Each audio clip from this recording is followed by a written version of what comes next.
The last year has seen an extraordinary number of young people arrive in New York City after coming to the United States seeking a better life. They are being placed in temporary housing. Some, of course, come with families, others come unaccompanied. And some young people we're meeting are coming right off a bus from the southern border, from any number of locations. We used to meet them at Port Authority, now we meet them typically at Roosevelt Hotel. Regardless of how they get here, our mandate is to be as helpful as we can once they arrive. My name is Andrew Heinrich, and I'm the founder and executive director of Project Rousseau. I also serve as supervising attorney.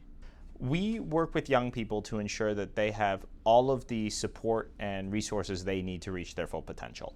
And so, obviously, for those who have just arrived, Immigration Legal Services is often very high on that list. So we only do what's called full scope representation, so where we represent you from the beginning of your case through the end of your case, and provide a number of academic programs ranging from English instruction to core content instruction to enrichment programming, and working on school placement for young people as well.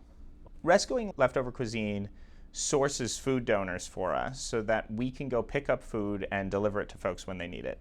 And so to show you've come off the bus, you're very hungry, you just had a very challenging experience just getting to the point where you were put on the bus, and we can meet that need right now with a nutritious meal, I think is a really important part of a larger messaging to these young people that this is a place and these are adults who can meet your needs. But I think what's most important to me is in this office we do something called dinner conversations, where a grown-up here facilitates a dinner chat. And often it's a mix of Project Rousseau students of all ages who came to New York City or were born in New York City. And to me, again, I think that kind of putting the migrant label on some of our young people, but not others, really obscures the point that they're all young people in need and growing young people who have extraordinary futures. I've always told people that if they want to support young people in need in New York City, perhaps specifically those who are arriving as we speak, that maybe money is the least helpful thing they can do. Their time is so much more valuable.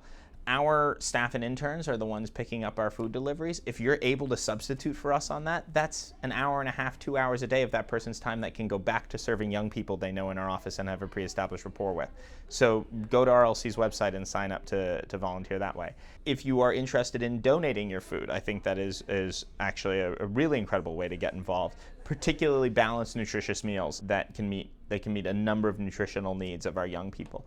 So really there's no shortage of ways to get involved. I think both websites, RLC's website and Project Rousseau, will have more information. But most importantly, I think leading with a sense of empathy is the most important thing we can all do. We all have a story of somewhere in our family's history where someone fled something terrible.